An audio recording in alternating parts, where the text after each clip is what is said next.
streaming today. Why not? It's almost, let me see, it's coming up to near midnight here in Spain. Well, we're going to be here, well, I am going to be here trying to help you improve on your English, and I'm going to show you some articles. We're just going to chat. Let me know, give me any comments. My goal for this stream is 1 subscriber. If I can get 1 subscriber on Twitch or on YouTube, I'll be super happy. But at the same time, it's not the be all and end all, which means it's not everything. I'm just here to get some practice, and I'm going to stream. I'm going to be looking at some of the things that are in the newspapers because I didn't check the newspapers today. So why not check them with you? And at the same time, I'll comment on things. We'll have a look. We'll look at some vocabulary, pronunciation, speaking. And later on, what I'm going to do as well is I'm going to show you some phrasal verbs, idioms, that kind of thing. Anyway, so you're welcome to Dream Better English. I am James O'Reilly, English teacher. And this is an exciting new venture for me to launch into the... Let me just take these off for 1 second. It's more comfortable to launch into the online area of streaming and becoming more comfortable in being in front of the camera and sharing my knowledge of English so I can help you. I'm also a language learner, as I mentioned before. So let's jump into it. I want to look at this as the International Post, and we've got many different things here. We've got obviously the war that is going on in Ukraine, elections in Brazil. Let me zoom in a little bit. Elections in Brazil, arm wrestling in Iraq. Okay, I think I'm going to look at this. Facebook sees its revenue drop for the first time in its history. Your revenue is the money that you make when you're a company. Environment, Germany continues to fight against gravel gardens. Gravel, okay, let's quickly jump in here. We're going to look at an environment thing. This is from the International Post. Let me plug this newspaper or magazine, the International Mail. It is a newspaper which gathers news from around the world, and it translates the news into French.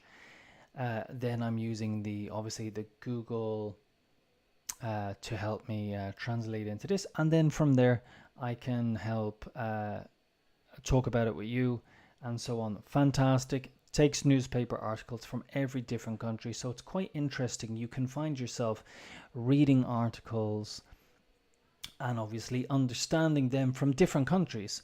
So it's interesting. Yeah, even to read, well, you'll see. Let's see where this is from. We'll probably, it's in Germany, so it might be from a German publication. We'll just check. Environment, Germany continues its fight against gravel gardens. Well, what is gravel? If you look at the photo carefully, and you see this material, often if you have this, this will be called gravel. This or a little bit smaller, I would say. And often you will have where the car can drive up to a house, or in, anywhere really. This is called gravel, this type of stones. Remember, any of the words I'm telling you now, you might think, I don't need this word, or this word is not important to my learning.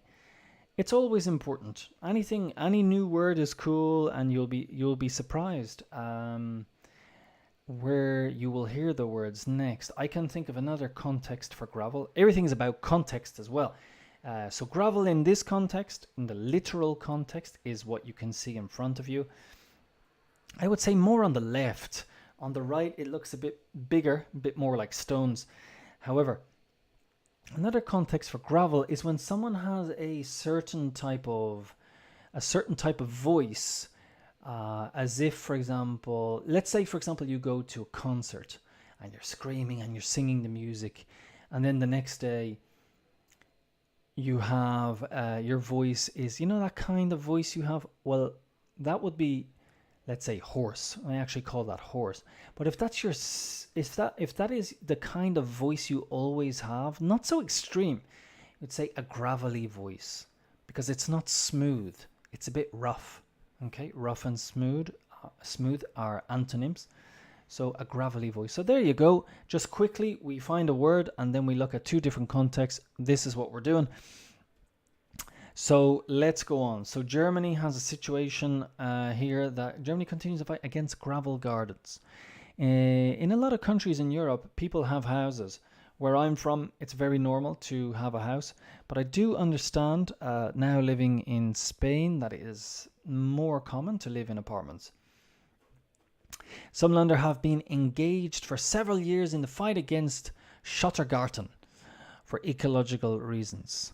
They have just received the support of the federal government, which wants to strengthen the already existing legislation. Legislation is like the rules, the laws. These gravel gardens are accused of being bad for the environment and of accentuating heat episodes. Okay, so they everyone is obsessed with this global warming, rightly so. But everybody's looking at these. So is for some reason these gardens covered with gravel or pebbles where a few groves and solitary trees grow. Several Länder, I suppose this means the people in Germany, now supported by the federal government, are fighting to enforce their ban. Okay, so they want these gardens banned. So what's better is to, for example, I suppose, is to have more greenery. Greenery would be grass and trees. I don't know. They made it known they want to strengthen the legislation. And also here we see the word ban, which means to prohibit or make illegal. Theoretically banned from private homes since 2018, these greyish, easy to maintain mineral gardens continue to thrive across the Rhine. Okay, they're very popular. Municipalities are responsible for enforcing the law, but are often face landlords playing with the vagueness of the existing legislation, which provides for many exceptions, especially in the city. Okay, so these guys are bad for the environment. Okay, I didn't know that. I had no idea. And a landlord that we saw down here is a new word, perhaps, for a lot of people. Landlords. If you are renting an apartment, if you are renting a house, your technical name is the tenant. T-E-N. I'm lost now. T-E-N-A-N-T. You are the tenant if you are the one renting. You are paying money to stay in somebody else's apartment. If you are the person who owns the apartment, you are the landlord if you're a male, and you are the landlady if you're a female. It's strange in English that we have these names. It sounds very grand, you know, the landlord or the landlady. But these are the names if you own a house and you are renting. So the garden police did. Okay, yes. So this is the newspaper, and often I have a subscription to the other newspaper. But when I go to this, as you can see, the original article is for, and it's important that I want to give these people Zeit Online. Okay, it's the original article. Maybe we can change it to English. Oh, there you go. Boom, it's in English now. And we can check out in English. So this is the original article. We'll go back to where we were looking from. Up to English, and we are looking at this article. Garden police, a decision hailed by the Association of Cities of North Rhine-Westphalia. Blah, blah, blah. Cities need a clear legal framework to give more space to nature, said the deputy director of the organization to the DPA. Okay, what's the problem exactly? These mineral gardens are very popular, but they are a real disaster for the environment. They needlessly suffocate the plots, it was the area of land, a plot, and deprive the fauna and flora of their habitat. Fauna is the animals, flora is the flowers. However, the association opposes any form of garden police responsible for checking the homes of individuals. Okay. I don't know. Do you... is mind your own business? I don't know. No, but really, if it is bad for the environment, we say fair enough. Okay, I understand. But like, do you not have anything better to do than worry about people's gardens? I don't know. You can make a comment, leave a comment, let me know what you guys think. If I go back in, I should be able to see the most read. Okay, so actually, this is quite important because this is the most read article in the newspaper. So I am being a bit sarcastic, but this matters for a lot of people. Personally, I do prefer gardens with greenery. But the thing is about these gardens is they look at maybe a bit more modern and they're easy to maintain. So let's go down. There is something I wanted to look at. Yes, this is, I didn't see this before, the teen mail. Because I have teenage students and this is something that could be useful. Virtual influencers, rightly and wrongly. Let's have a look at this. Teen mail. Teen is obviously people, teenagers. Virtual influencers, rightly and wrongly. An influencer is somebody that is famous in social media. On social networks, virtual humans are gaining popularity. What psychological impact do they have on the thousands, even millions of young people who follow them? An article taken from our teen post. In French, ado would be adolescent. Supplement available from your newsagent. Okay, let's have a look. This is pixelated. Bintu Ludo Magalu, this influencer for a Brazilian magazine, has no less than 55 million followers on various social networks, reports New Scientist. New Scientist is a science magazine, as you can imagine, but it's more accessible. It is for the lay reader. The lay reader is the average person. You don't need to be a scientist to read this magazine. However, I have read this magazine and it is quite intense. It's a really good magazine. It doesn't make you feel like you are a dumb, like stupid person. It doesn't. Here's a good expression. It doesn't talk down to you. Okay? It writes the articles and it writes them in a way that you are able to understand, but you do have to push yourself. And when I say it doesn't talk down to you, is it doesn't assume that you are stupid. It assumes that you have good mental capacity. So this Brazilian, the influencer for a Brazilian, has 55 million followers on various social media networks. Social media networks such as YouTube, Twitch, Instagram, TikTok, and so on. Facebook. But even if you track her every move, you will never be able to meet her in the flesh. That means in person, in real life. Lu Domagalu is just an online presence. It only exists thanks to a set of algorithms that allow it to post content and interact with its fans. She is one of the 150 virtual influencers whose popularity continues to grow.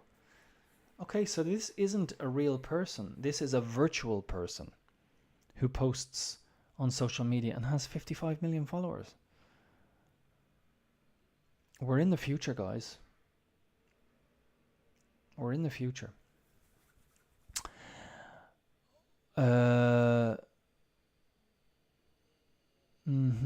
Okay, so there was a pop star hologram launched by the Japanese company Krypton Future Media in 2007 with her 900,000 subscribers on Facebook alone.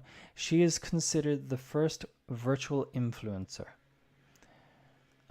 Okay, so all the virtual influencers have for their ancestor Hatsune Miku, the pop star hologram. So the first ever virtual influencer was launched or created in 2007 by a Japanese company, Krypton Future Media. 900,000 subscribers on Facebook alone. So that's on one social media. She is considered the first, okay, but it took until 2016 with the arrival of Lil Miquela. Lil is a kind of abbreviation for little, for the phenomenon to appear in the Western world, then, says the British Science Weekly. So New Scientist is a British magazine. Let's see if we can go to the original article.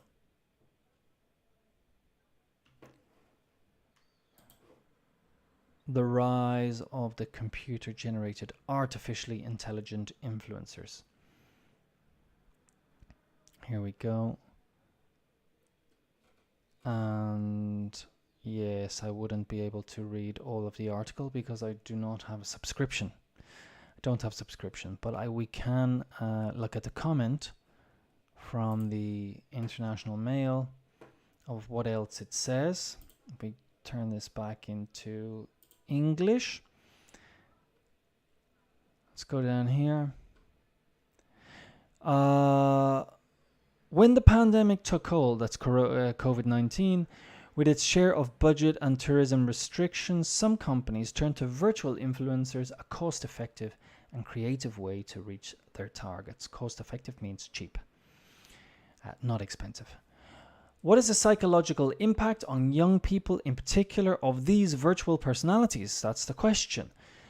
While there are few studies on the negative impact of virtual influencers, there is evidence that human influencers are often more harmful. Right, okay, so human influencers are more harmful, are more dangerous.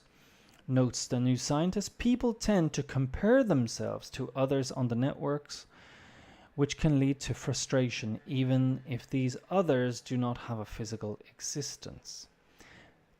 Moreover, on top of that, it has been proven that the emotional reactions linked to social interactions are amplified or increased on social networks. Very interesting. Okay, so let me know what you guys think. Are you one of the followers of this person? Cannot remember. What's her name? Lu do Magalu. I think this is a Brazilian name. Interactions can also be good for your health. Okay. Remember, guys, taking a break here for 1 second while we look at this article about artificial influencers. If this is what you are looking for, if you're just to anybody who's checking in or has been looking at me for the past few minutes or in the future, I'm going to be streaming regularly. I'm going to be doing more business content as well. I have a podcast, Dream Better English. Check it out. I'm going to be uploading more stuff on there soon. Right now, we're doing this to help people with their English, help people improve. As I said, I'm a language learner. I'm learning Spanish at the moment, and definitely, and I'm a teacher, so I want to help you guys improve. I know what it's like to learn a language for a long time. I've been learning Spanish, I feel, for a long time, and sometimes you just feel like it's homework, you know? So we'll try and make this interactive. You guys can interact with me. I can answer your questions. We can look at different things. You can be part of the conversation. Okay. Let's get back to this.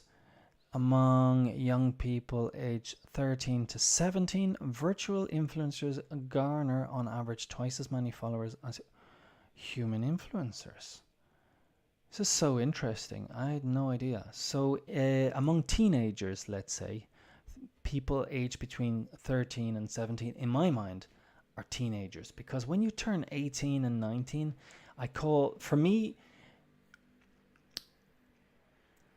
18 plus, you're a young adult because you're considered an adult at 18, and teenagers for me are between 13 and 17. That's what I would consider a teenager. And that is so interesting. Virtual computer-generated influencers are more popular. Have twice as many followers as human influencers. There may be cause for concern, says Elizabeth Daniels. That means this could be worrying. She's a developmental psychologist at the University of Colorado in the United States. The cognitive abilities of young adolescents are still developing, and they have less experience of social networks than their elders, so they do not have a critical eye. Okay, so the brains of teenagers are still developing, and they have less experience of social networks. Well, I disagree. I think teenagers probably have way more experience on social networks than their elders. Elders means they're the people that are older than them. So they do not have a critical eye.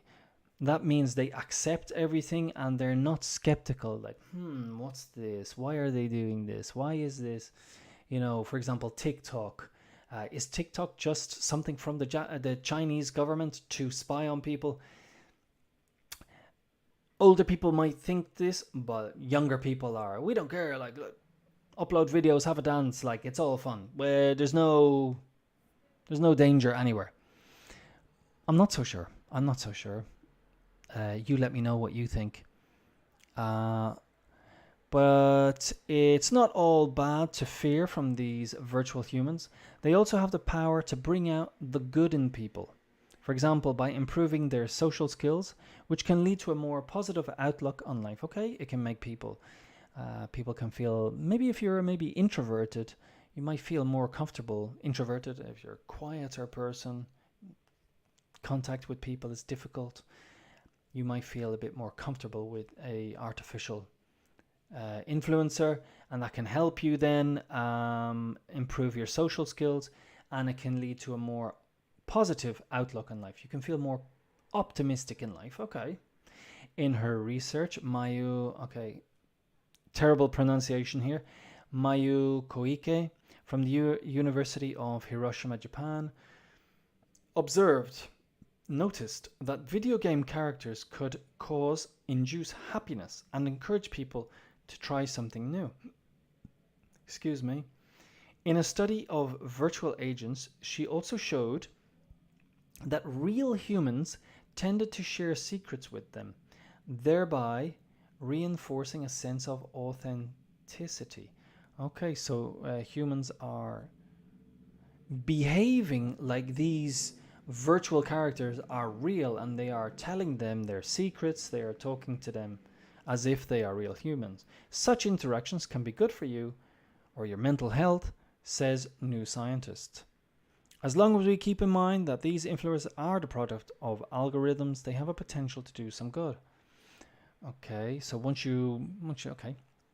But, warns the weekly, if we are not able to do so, then their psychological impact could be damaging, especially on adolescents. Okay, so just be careful, basically. Well, that's very interesting. There is a film called Her, I believe, with Joaquin Phoenix, and I'm sure if you haven't seen it, have a look. I'm sure most of you have seen it, but if you haven't, have a look. And this is exactly this. He is kind of, I think he's introverted, and he has basically a relationship with, I'm not going to spoil for you, no spoilers. He has a relationship with an algorithm, with a virtual person. I recommend the film. Very good.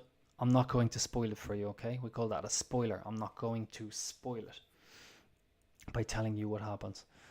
Okay, let's jump out of here. And what else have we got? Games, tourism. Oh yeah, I looked at that one already. This one is about where is it better to go on holidays, in France or the UK? Um, and it has a lot of points in it. It's from the Daily Telegraph from the UK. Team Out One Piece celebrates 25 years at a time. Okay, I do not know anything about manga. I think we're gonna have a look at this video. See if we go, look, as you can see, The Economist, the International Mail. Okay, lots are okay, and something from this Kyanyang Shinmun. I'm not sure which country that's from. Okay. Okay, let's have a look at these guys. It's a South Korean newspaper called the. I'm not even gonna try. Scene from South Korea. BTS. It's just goodbye, my fans. Ah, okay. I think these guys might have to do something. In 9 years of existence, the boy band has accomplished many feats, hitherto inaccessible to Korean artists. Recalls it. Its 7 members today expressed their desire to suspend their collective activities to mature as artists, and why not? To come together again with renewed momentum. Okay, so they're taking a break. Now, I think I know why they're taking a break. Because I think these guys have to go and do military service. So let's have a look. And if you don't, Korea is very nationalist. South Korea. I have been told that South Korea is very nationalist, and if these guys don't do their military service, they will not be famous anymore, but people will not accept them. Apparently, that's what happened to someone before. It was a famous person, went away and lived abroad instead of doing military service, and now, I heard on a podcast, is not allowed re-enter the country. So there you go. What do you guys think of military service? Do you think you should have to, if your country goes to war, should you have to fight? Or if you're an older person, should you send your daughters and sons to fight and be killed for your country? And what if it's for maybe reasons that you don't agree with? Yeah, it's a debating point. Let's have a look at this boy band anyway. This boy band is huge, biggest boy band in the world. 9 years after their debut, boy band BTS Bangtan Sonyeondan in Korean. Again, when it comes to some of these, I'm not going to do it justice. But there you go. Anyway, announced their decision to go on hiatus on June 14th. Hiatus would be to take a break for a while. The Asian group has conquered the main markets of the music world. Youth Idols, its 7 members, had managed to expand their activities beyond the music scene, promoting a message of self-love and speaking out against racism. So these guys, really often, the boy bands from the UK or the United States often are more individual. They become famous, they get rich, they do what they want to do. But it seems that in Asia, these guys, also known as idols, they really have their role models, and they are expected to behave in a certain way. Up to a point, I remember, where they need to be seen as kind of pure or innocent. And one girl went online to apologize because she had a boyfriend, and I suppose being in the band, she wasn't a band, she wasn't supposed to have a boyfriend, and she shaved her head. It's incredible. She shaved her head basically in shame, and this to people where I'm from, let's say in Europe, this is ridiculous. But in other parts of the world, you guys have your different ways of doing things, and then when you get used to it, it's normal. So like I said, stuff we do is strange for people, stuff you do is strange, but in the end, We're all different. So what happened here? Each member of BTS, that's all their names, will pursue their own careers. It's not a question of a disappearance of the group, they affirm. I think what's happening here is there's one or two. This is what's going to happen. There's one or two that can become super famous. And maybe the managers are saying, look, we're going to tell all the 7 that they can become famous, but really it's you two, okay? You are the Harry Styles, and they are not. And they will focus on 1 or 2, and the rest will just disappear. And then they'll come back in the future as a get together. They'll do a tour. Okay, this is quite common with the boy bands. Moreover, the announcement comes at a time when they will be required. Here we go. When they will be required to join compulsory military service, which lasts between 18 and 21 months. The group published on June 10th the album Proof, a synthesis of the first chapter of its existence. Okay. I told you. These guys have to go and do military service. So now is a good time for other bands to jump in and try and become famous. Find your own voice. We're stopping to take a break, but moving forward so we can spend more time together again. One said in a YouTube video posted on June 14th, during which they announced the news. We see them conversing freely around a few alcoholic drinks. The leader, RM, declares the idol system of K-pop, governed by the labels, does not allow time to mature for its actors who are constantly solicited for studio. Okay.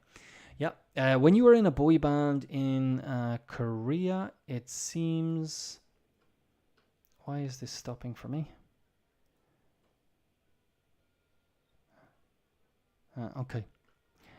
I'm going to have to go back into that because I have a subscription to this, but it's not letting me continue. But anyway, so that's the boy band, BTS, all going away to do their military service. Military service was compulsory in Europe, in most countries before. It's not compulsory now. Compulsory means obligatory. You have to do it. I don't know. Like I said, what do you guys think? In light of what's happening with Russia and Ukraine, and we just don't know what's going on, should we do compulsory military service? Would it make you more proud to be where you're from? I don't know. You guys let me know. The war in Ukraine. Okay, I'm sure you guys, you hear about this a lot. So I'm not going to. Destination Germany, an unfriendly, bureaucratic and boring country. Oh, okay. So foreign people seem to think that Germany is an unfriendly, bureaucratic, which means you have to do a lot of paperwork, and boring country, according to foreigners. Well, I actually live in Spain at the moment, and I'm telling you, one piece of advice I give people when they come here is buy a printer, because the bureaucracy and administration here is shocking. You get used to it. You do get used to it. And maybe because where I lived before, I've lived in the Ireland and the UK. I've lived, well, in those two countries, let's say, I wasn't used to doing hardly any bureaucratic work. But once I came to Spain, I'm telling you, buy a printer. Boring. Okay. A Berlin Daily Notes. When we say a daily, it's like a daily newspaper.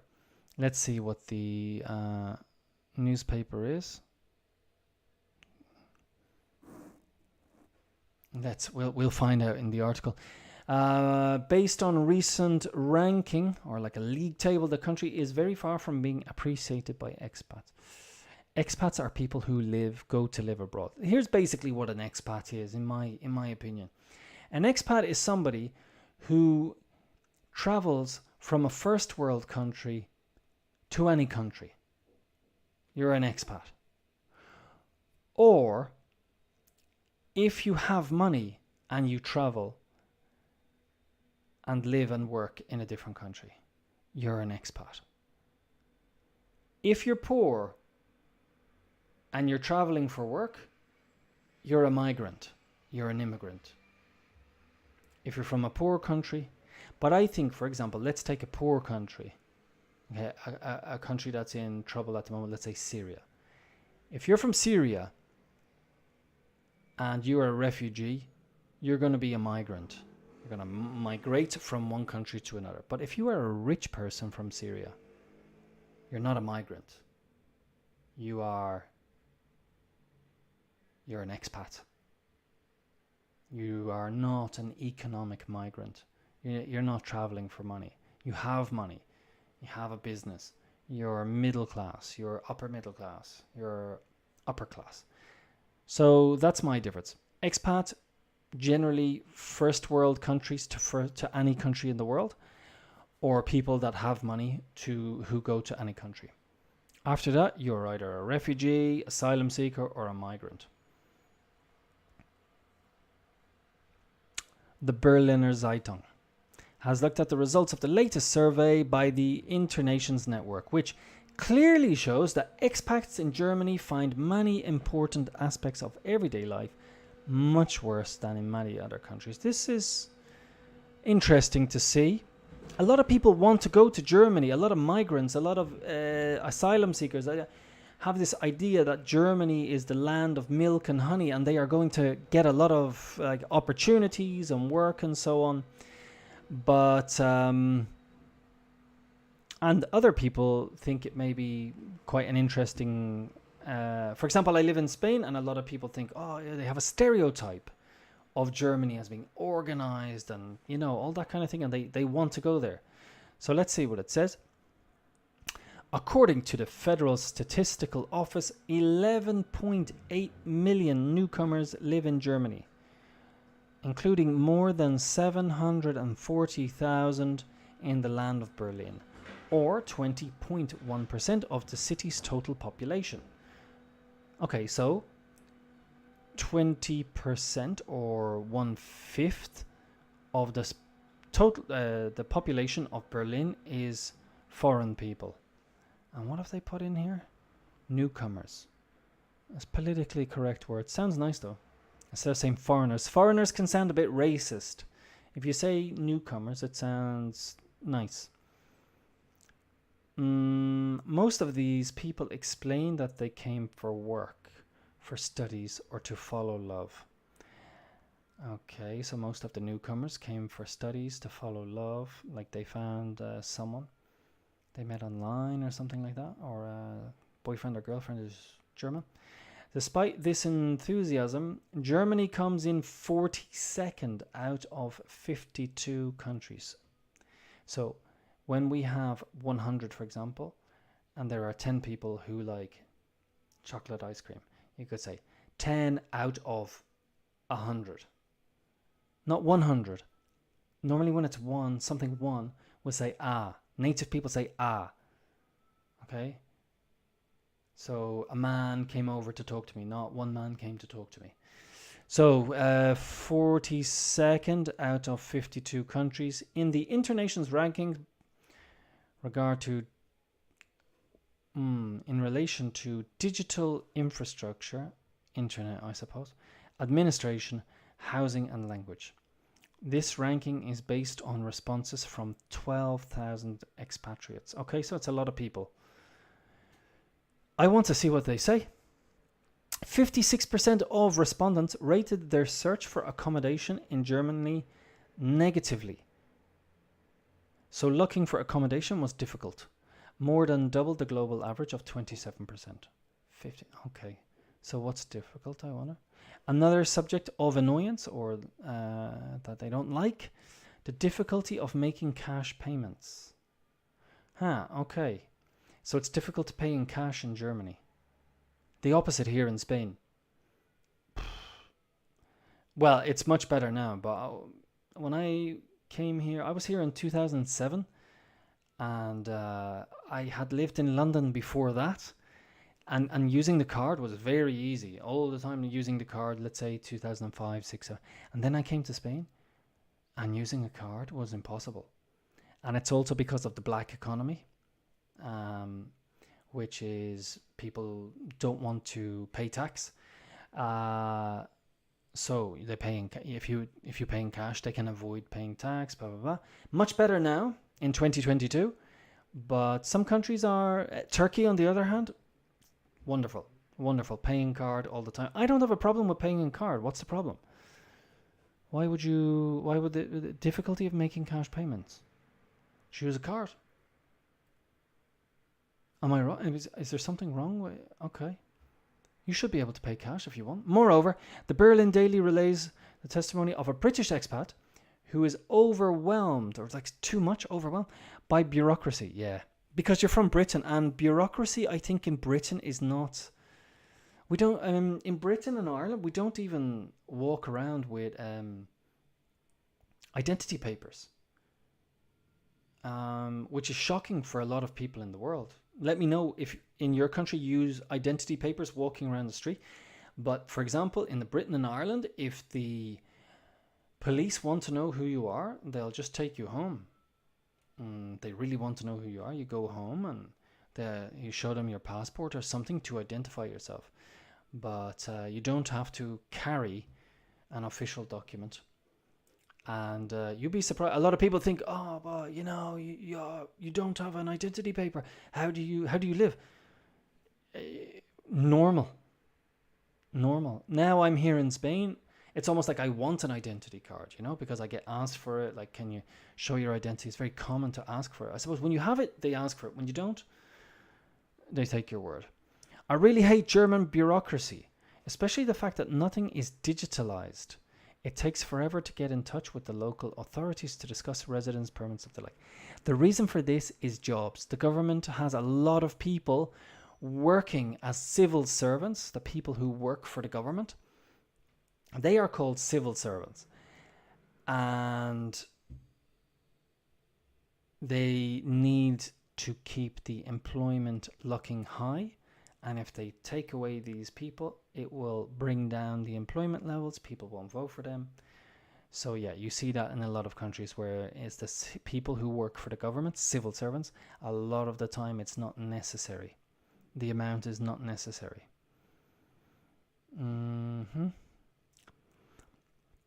The Berliner Zeitung can only note that. Oh, what happened there?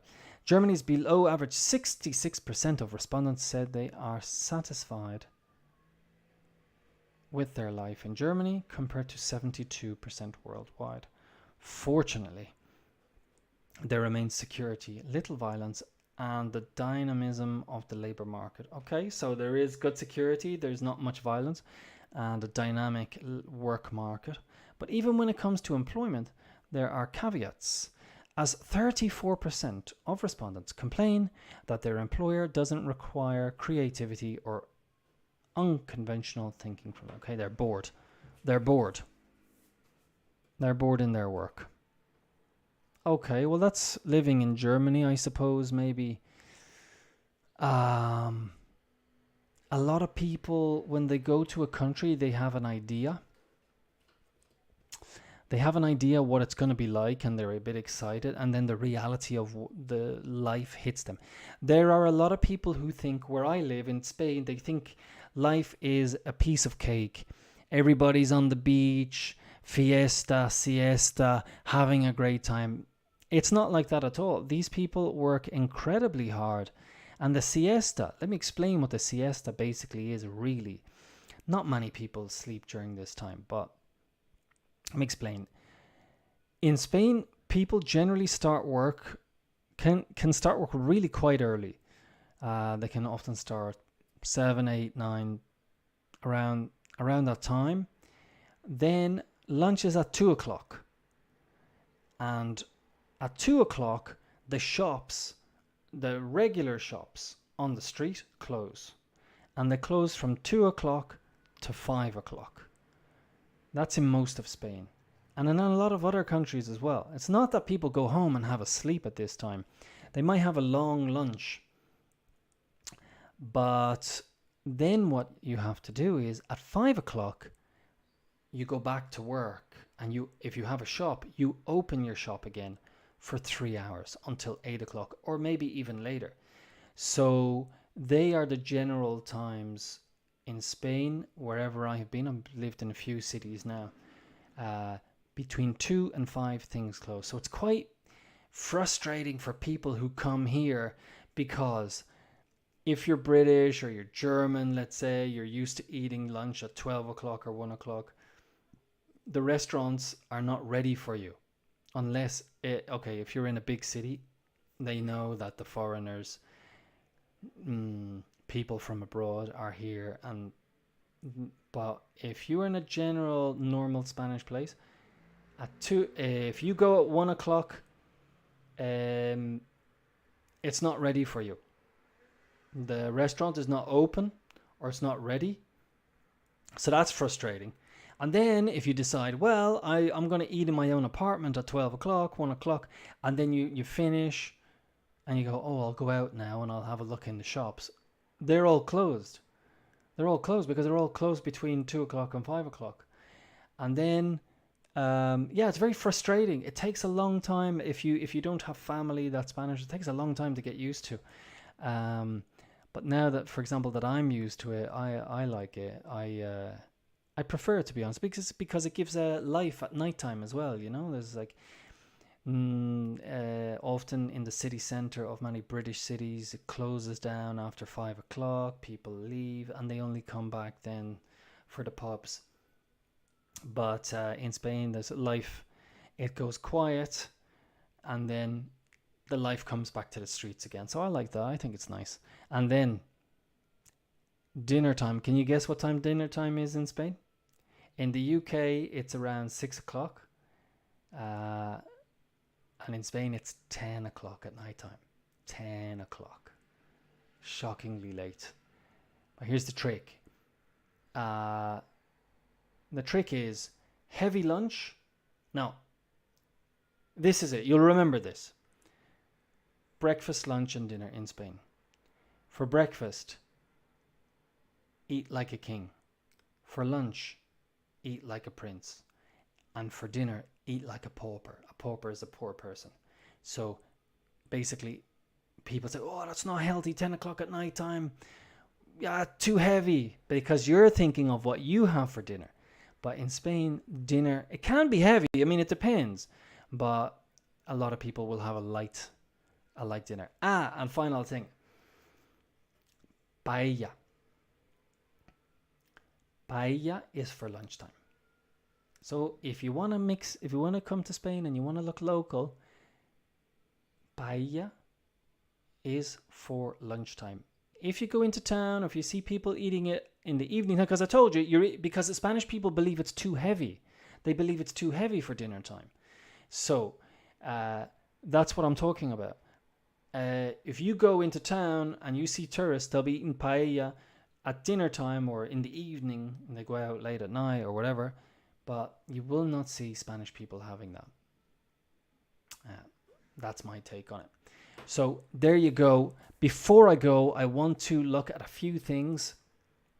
By the way, for anyone who's joined or is looking at the stream later on, I'm James O'Reilly. I am here with Dream Better English. I'm an English teacher, and I'm here to help you improve your English by looking at some articles, talking about different things, interacting, and hopefully we'll just get better and better. If you like what you see, let someone else know. Just tell them about me. It doesn't matter if you subscribe. That would be great, fantastic. You'll see when I'm going to be live.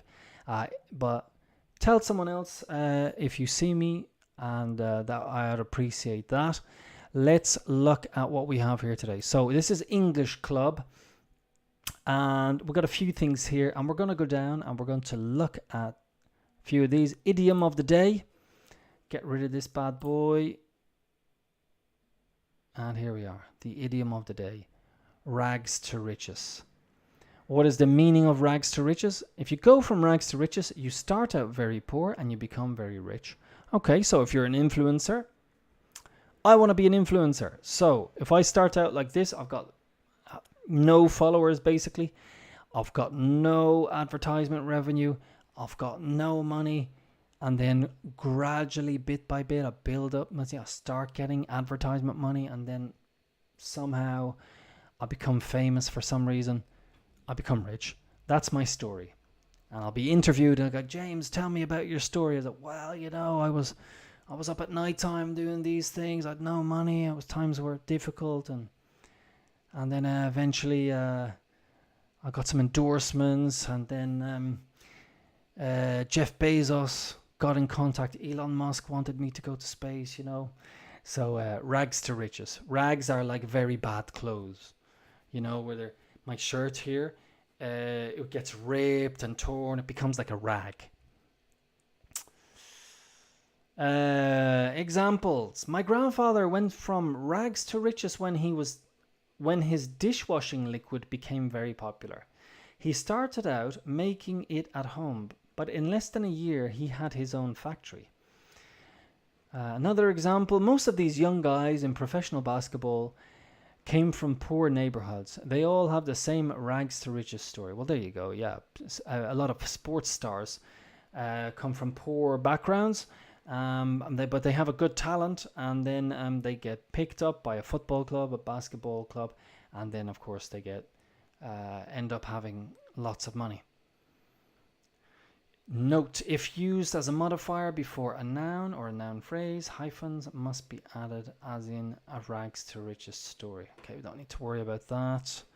Let's go back. That's our idiom. Phrasal verbs, very confusing for a lot of people, but it is, as we can see here, carry out. We use these all the time in English. You need to not try to understand them. Think of them as just, oh, this is a way, like an expression. This is the way native people say this. English is a crazy language. Don't try to understand it logically. Phrasal verbs, just think of them as expressions and carry out the meaning. If you carry out a task or a piece of work, you do whatever is needed to complete it. So to carry out basically is to do something.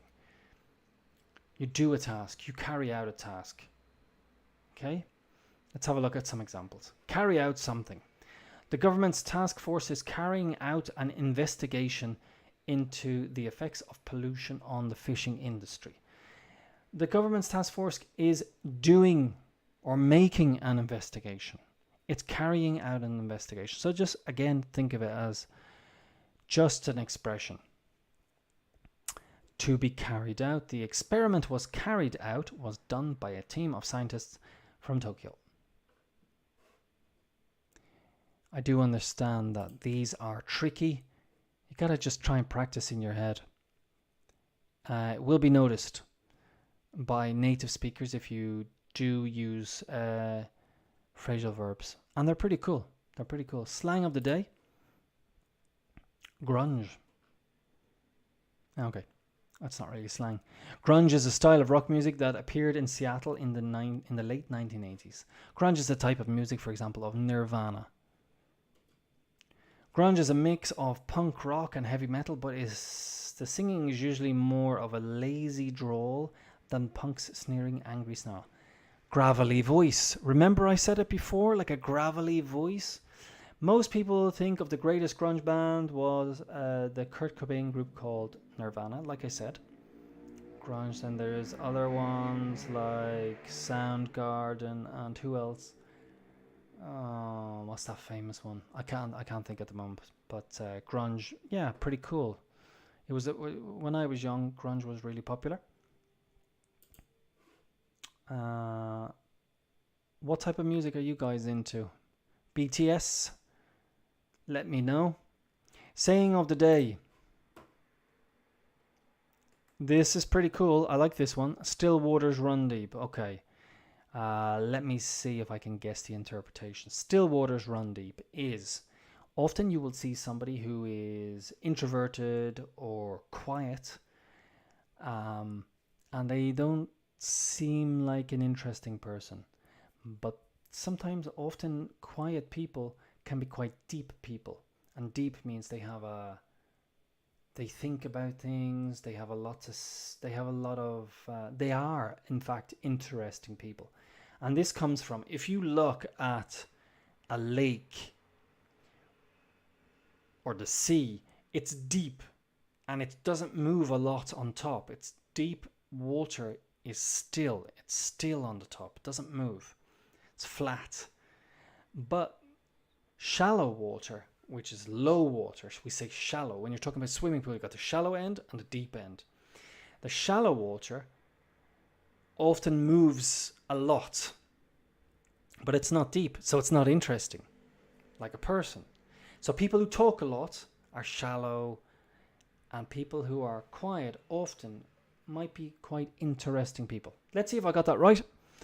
Some rivers have rough surfaces with waves. That's usually because the water is shallow and there are rocks near the surface.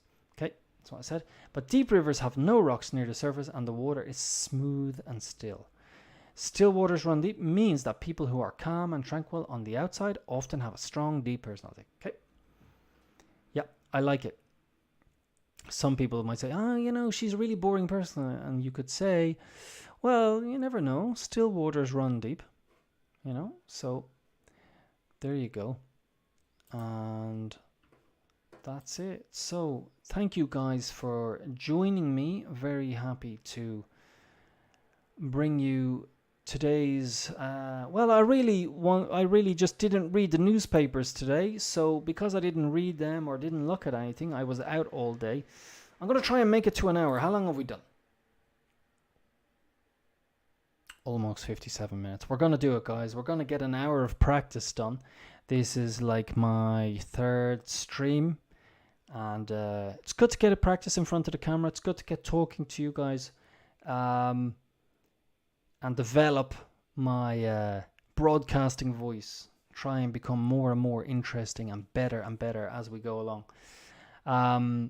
So like I said, I didn't read any newspapers today, and I thought, why not have a look online. And one of the things that, if I get the opportunity, is yes, this part, which it gives you, but the thing is I can't get up this early. That's the problem. Maybe for some of you guys in South America over that direction, I can do this because it's at 6 a.m. So what is it? The economy. Let's roll down through. Number one, the Federal raises interest rates again to tame inflation. For the second month in a row, the U.S. Central Bank, let's zoom in here. Zoom out. The central bank announced a 3/4 point hike in its key rates, a historic decision aimed at curbing inflation, at the risk, however, of precipitating the United States into recession. Okay, not looking good in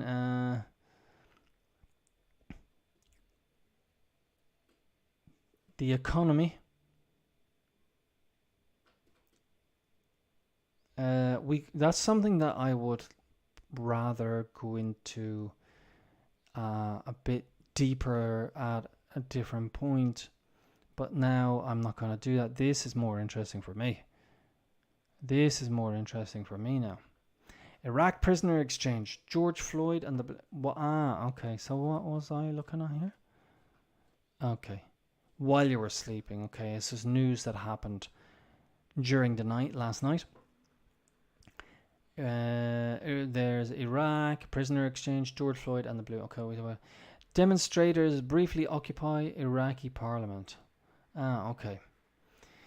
Several hundred supporters of Shiite leader Muqtada al-Sadr peacefully occupied the Iraqi parliament for just over 2 hours to protest against the choice of future prime minister. Candidate of the parties supported by Iran, reports Al Jazeera. The prime minister candidate of the... Okay. The demonstrators managed to enter the Green Zone, the ultra-secure neighborhood in Baghdad that houses the government institutions and embassies.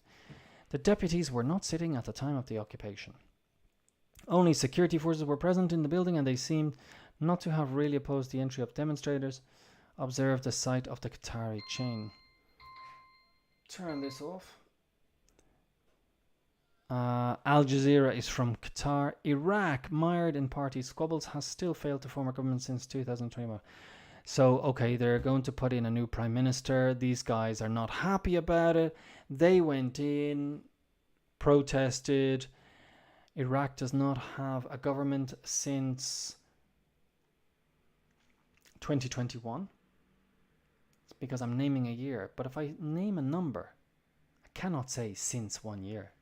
For a year. 4, 6 years. 4, 9. If I say a number, I'm going to say 4. If I say since, like a noun or something, I will say since August, since September. It's a little trick. Washington offers Moscow an exchange of prisoners. Okay, I heard about this. So there is a woman who was Brittany Griner. Greener, I'm not sure how to pronounce. Okay, she's a basketball.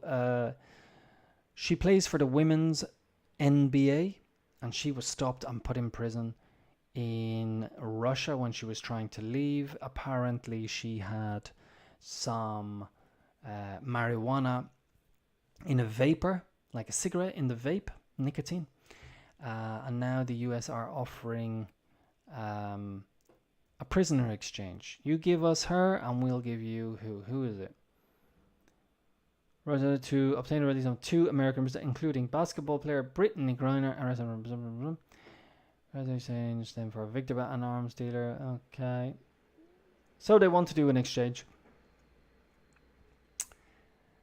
The death of George Floyd. He was killed by the police, and 2 police officers who were there and did nothing will go to prison. Alexander Kung, 28, was jailed for 3 years, and Tu Tao, 36, 3.5. They were found guilty of violating George Floyd's civil rights by failing to stop Derek Chauvin, who held his knee on Floyd's neck. So awful death. There are awful deaths in the world. That is something I raised a long time ago, before all this. It's scary. The United States is a scary place. Go into that some other time. Football, Les Bleus fall in the semi-finals. Okay, this is the Women's European Cup. The French footballers are once again on the verge of the final after their 2-1 defeat against Germany on Wednesday evening. Yeah. So the French lost to Germany. Les Bleus were beaten by Germany, okay. And it looks like Germany are